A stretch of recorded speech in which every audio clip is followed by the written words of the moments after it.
Hello, friends. It is so great to be back with you for another episode of Regarding Consciousness, brought to you by om-heals.com.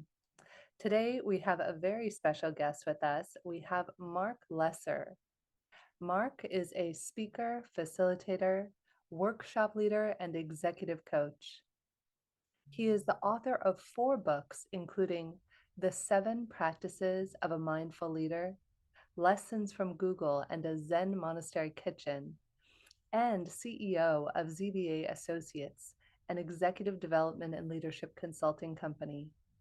Lesser helped develop the world-renowned Search Inside Yourself program within Google and was the director of the Tassajara Zen Mountain Center, the oldest Zen monastery in the Western world. He currently lives in Marin County, California, and leads the Mill Valley Zen, a weekly meditation group. Marc, it is such a pleasure to have you here with us today. Jennifer, pleasure to meet you. Yes, I love this. We were saying right before we hopped on about how synchronistically, sometimes you meet someone and it feels as though it's not for the first time, even though it might be. And I feel like your work, Marc, whether it's you as an individual or having read a bit of your book, Finding Clarity, I feel like I have kind of this kindred spirit with you of, I loved reading about your story, how when you were a young man, you were going through a challenging time. It sounds like your father was in World War II and came back and was, going through his own personal struggles, which then spilled over to the rest of your family, right? Mhm. Yeah, um, yeah. I think it's interesting. In one of the things that a thing that I enjoy and appreciate in the Zen tradition, people are often doing what are called way-seeking mind talks and describing what brought them to this work, to this practice. And yes, I feel like I've been uh, in this space. Although I'm a strange crossover bird in that I'm in the mindfulness space, consciousness space, and the business space. Mm. That's been that's been where I've kind of chosen to put myself. But I've been doing this work for a long time. So I do feel, and I feel like you have as well. So I do feel like we are kindred spirits, from the same cloth. Yeah, when I read the line in the book about you wanting to better understand the human mind and one another, and here you have your parents who are going through their own struggles, and you're going through your own esoteric journey and existentialism, Zen Buddhism. And I love how you tied in hallucinogenics. So we may have to touch on that in a moment because it's pretty fascinating. Though it all leads us, to this moment of somewhat self-realization, because I think it's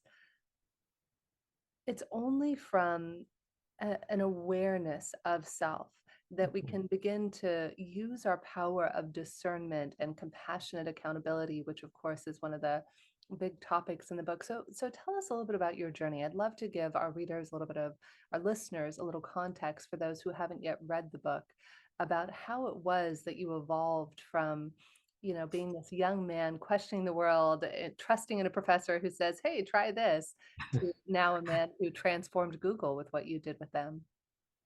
Yeah, I think of myself as having been, quite asleep growing up, in a suburban neighborhood in central New Jersey, and then through being introduced, I think, to Abraham Maslow and Carl Jung and Alan Watts, and uh, I begin like I wondered, like, why wasn't everyone pursuing this realm of awareness and consciousness? It just seemed so ordinary and also just powerfully important. And I took a 1 year leave of absence from Rutgers and came to the West Coast. And as soon as I walked into the San Francisco Zen Center, I actually had this aha moment that this would be a place worth 10 years of my life. And and I really had no idea what that would what that would mean, but I was just drawn to the people and the practice, the physicality of sitting meditation, and community. And and a surprising thing was that I kept being asked to take on different leadership roles within the Zen Center. I Mm. had that was not at all how I thought of myself, and but it turned out to be really life changing, and especially this working in the kitchens and learning to farm with horses, and then in my 10th year being asked to be director of Tassajara Zen Mountain Center, which in a way, even it is a retreat center in the winter time, but turned into a kind of a conference center. And so was a lot like any small business, all the problems and opportunities of people and money. Uh, and um, and there was just something about the combination of practice, the practice of meditation, the practice of non-duality, and achieving great results by running a business and being a leader was like, wow, this is amazing. And again, why isn't everyone doing this? And I decided to turn my life over to that path and went to business school, started and grew a publishing company, and yeah, and as you alluded to, found myself being asked to help develop a mindfulness, emotional intelligence leadership program inside of Google, which became immensely popular. Mm.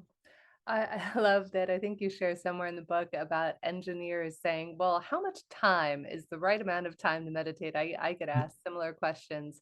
People Yeah, are no, always the question is, what is the least amount of oh, the time? least amount of time. Yes, very engineering. And you're like, it's not that they're lazy. They just want to be sure that they're getting the most bang for their buck.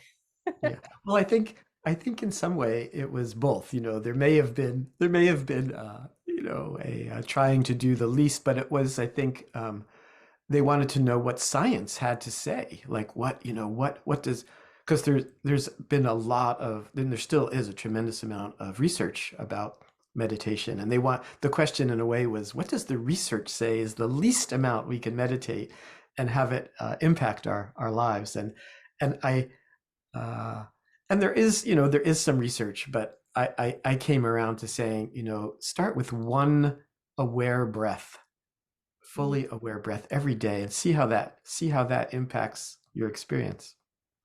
Yes, as somebody who's been meditating personally for 10 years, it's my consciousness and my state of mind are so much better. My husband, it was funny, we were rushing to the airport this morning from London, and you have to get the train and go here and go there. And I said, honey, do you mind if we just wait an extra 5 or 10 minutes just so I can ground and meditate? And he said, absolutely. We are not going anywhere until you've done even just a little mini meditation. Because it is true. I mean, and talk to me from your perspective, from scientifically and what you found in your research with Google and these other incredible organizations you've worked with. Why do we meditate? What does meditation actually do for us?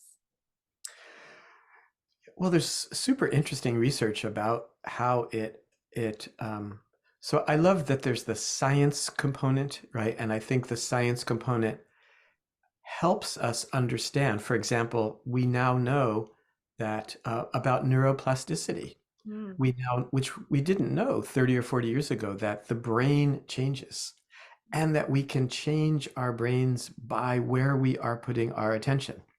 mm, Uh, we've also learned that there is the amygdala, is the alarm system in our brain when it's the fight or flight system. And somehow just knowing that can really help when we are triggered, when we are in that, when we're rushing around or when we're fearful.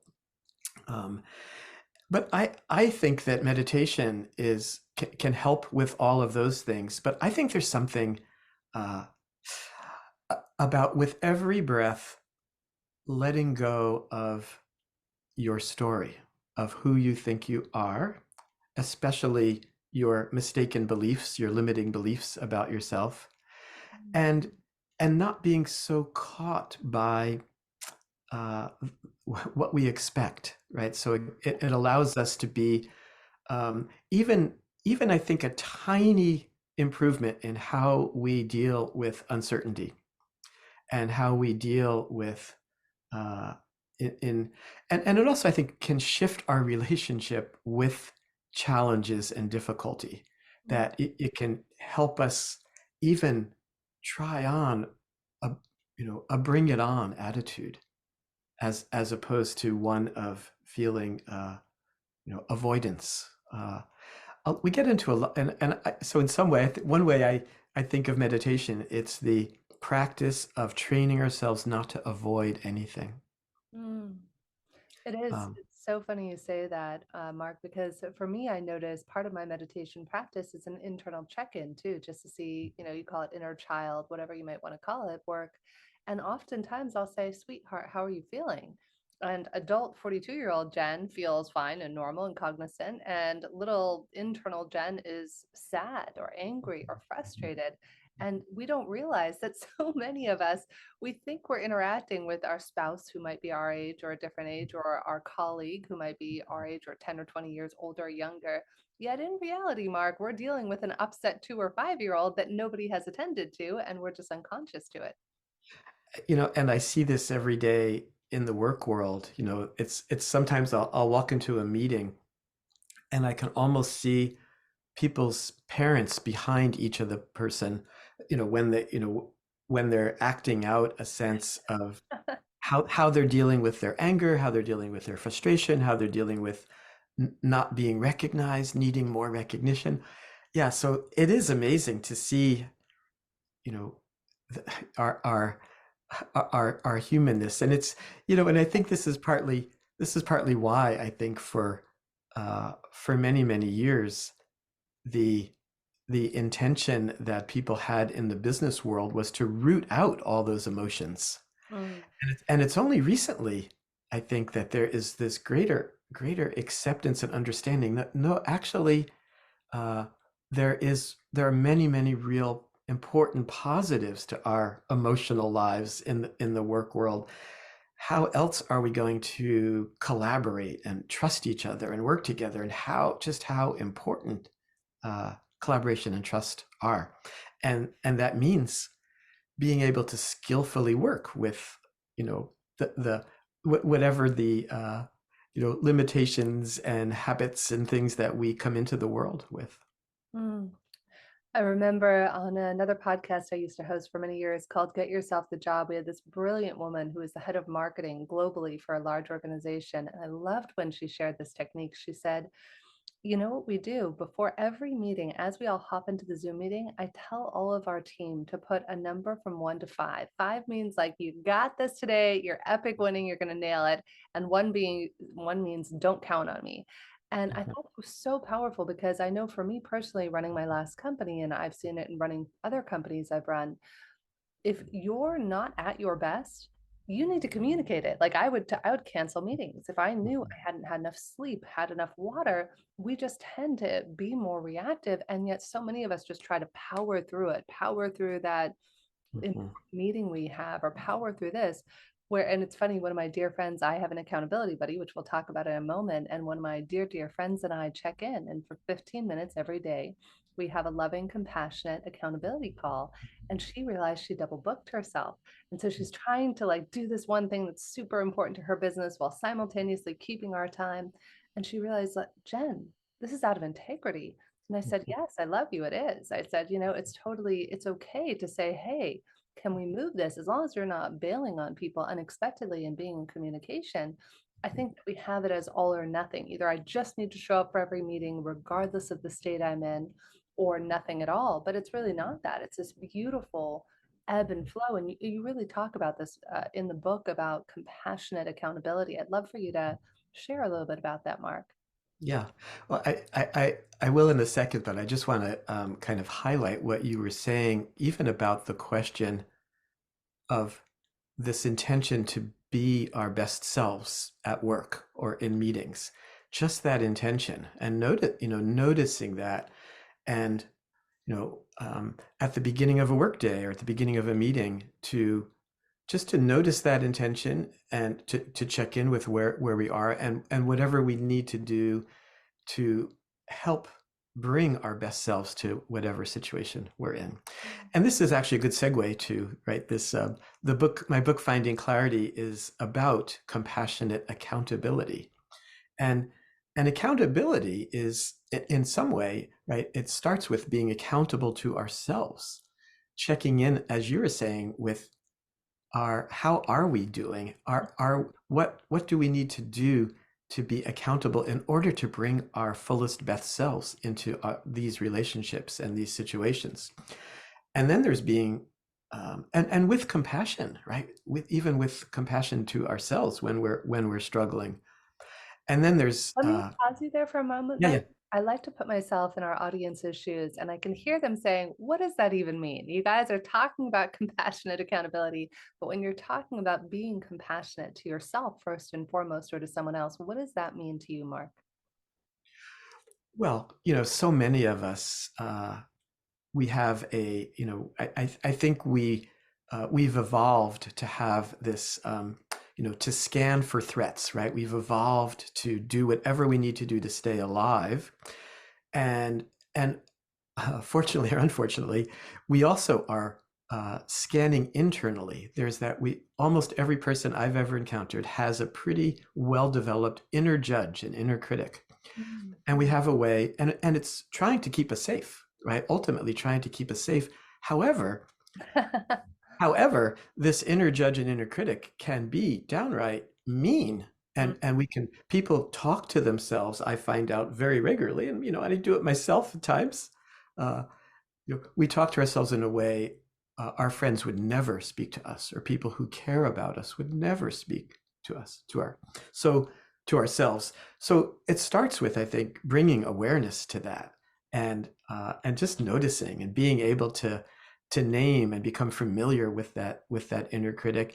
And the antidote is self-compassion. The antidote is to appreciate ourselves, even to love ourselves. Um, when my inner critic shows up, I'm like, oh, there I am doing that thing that I'm often teaching other people not to do. That is so, that is so interesting. Um, yeah, and I think where it gets really interesting is in relationship, right? So much of our lives, whether it's at home or work, it's all about relationships, and we're always in some way being held and holding others accountable. And accountability has sort of a bad rap, because usually when we people don't like, usually think of lack of, or it sounds harsh, right? It sounds kind of cold, accountability, which is why I really like the marriage of accountability and compassion, Mm. right? This idea. So to me, accountability is about keeping your word. It's about clarity.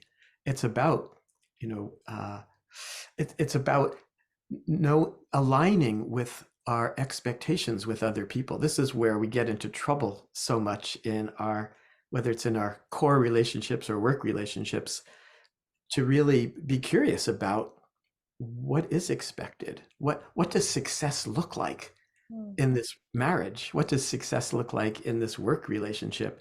And how are we doing? I I have a piece in the book called "The Four Most Important Words." Mm. How are we doing?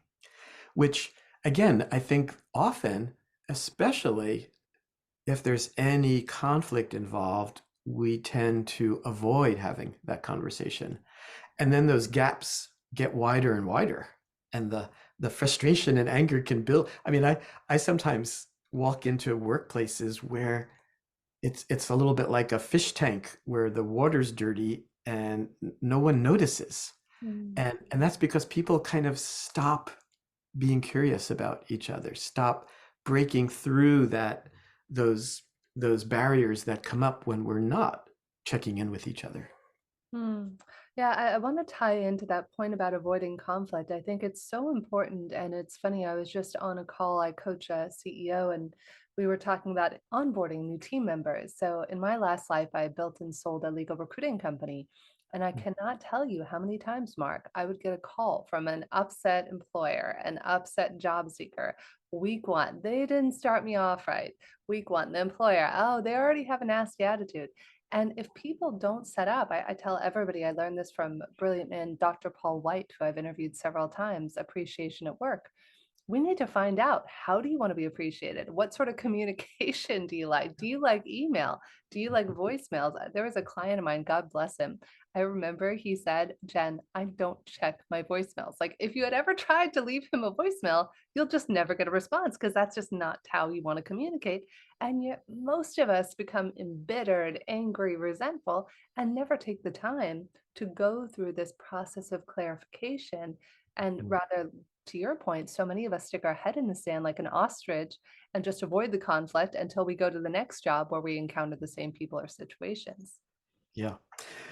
Yeah, I think onboarding is one of those things that everyone says, oh, of course, but um, often it actually takes, it's an ongoing process of, it's not just, oh, the hour or two of onboarding.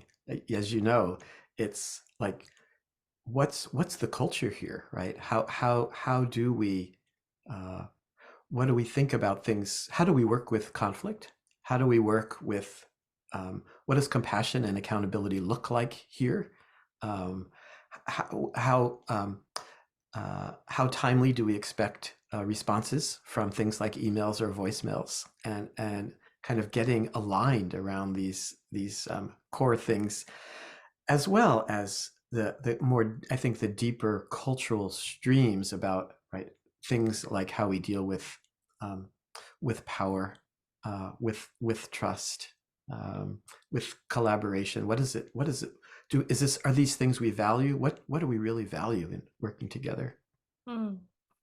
I think it's so beautiful, Mark. And I love that we're discussing how accountability, there is a consciousness behind everything.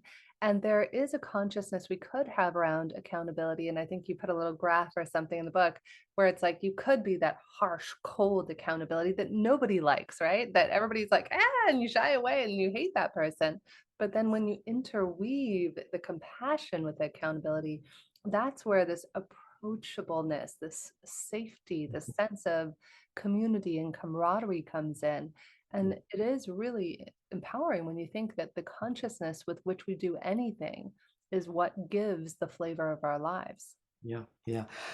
Jen, I want to just point out the other part of that graph is with cultures that are high in compassion but lack accountability. Those don't work either. Yes. It's not just about being loving. Loving is important, but there needs to be alignment. There needs to be clarity about, holding ourselves and each other accountable. So it's really that, finding that sweet spot of compassion and accountability. And yes, I think, I completely agree that holding it all is our consciousness, is our, you know, what lens are we looking through ourselves and the world through? And this is one where, I actually talk a fair amount throughout the book about, there is something I think important about what I think of as the, living very competently and effectively in this ordinary world, this everyday world, of where, money and responsiveness and all those things are important, but we also live in a sacred world. That there's something about recognizing the sacredness and and to appreciate just being alive, just that and appreciate the other humans that we're working with or living with, and that there's something about that that actually helps us live more competently, I believe, in the ordinary world. Mm, That recognizing, there's a, recognizing that the world is ordinary, and, the comparative, the relative world, but there's another. We know that there is this other world that we're born into, and that we will go to when our lives end. mm.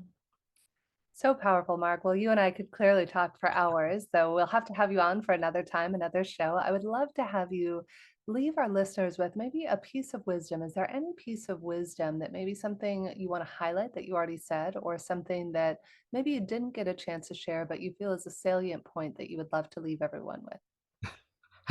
Well, Uh, my first company that I started after I left the Zen Center was a greeting card company. So I'm a bit of a professional quote collector. Um, one of my favorite quotes is a short quote by the farmer writer Wendell Berry, who said, "Be joyful, though you've considered all the facts. Mm, Be joyful, though you've considered all the facts." And to me, actually, I love that quote because it mirrors compassionate accountability. Accountability is about really staying with the facts, what's true, and driving toward truth with joy, but with joy, even in this kind of crazy mixed up world that we're living in. The facts can be completely depressing and overwhelming at times. Uh, and to not be bowled over by them, but to find we owe it to ourselves and our children and our communities to be joyful right in the midst of the facts. so beautiful. It's my dear friend KJ, who I was on the call with, that we do these daily check-ins and accountability. There was, we commit to each other what we're going to do. We have these three things, and we're going to do this every single 24 hours, right? At least every weekday. And as I said one, she's like, Jen, I get a sense you really aren't committed to one of these, and you aren't bringing play or fun. And the moment we put that heaviness on our shoulders, right? The moment we let the joy go out the door, then Mm, it becomes cumbersome, and then we don't want to do it. And the moment you reinsert that joy, you reinsert that play or mm, fun, then yeah. life becomes possible and magical and miraculous. And I think that's what we're all seeking at the soul level, at the consciousness, the global consciousness level, is more play and fun and joy in our lives. So, Mark, it's such a pleasure to have you here. Where can people pick up the book? Where can people connect with you? We'll obviously put everything in the show notes, but it's always helpful for those people listening, maybe right now or watching on YouTube.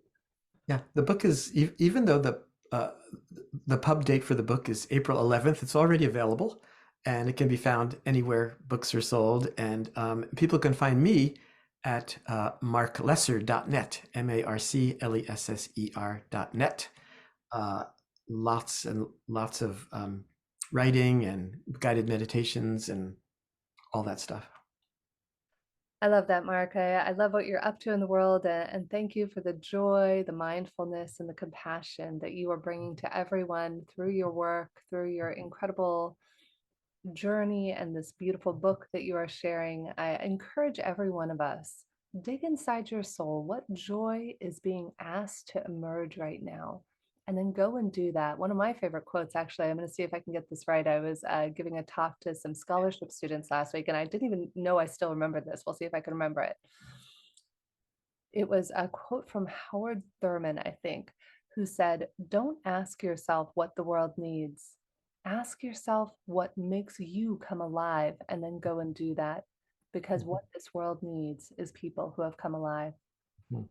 Thank you. Thank you for being here with us, Mark. Thank you to each of Thank you you. for tuning in. As always, you can find these episodes before they even come out on iTunes on my YouTube channel at Jennifer K. Hill. So we invite you to subscribe and listen and watch there.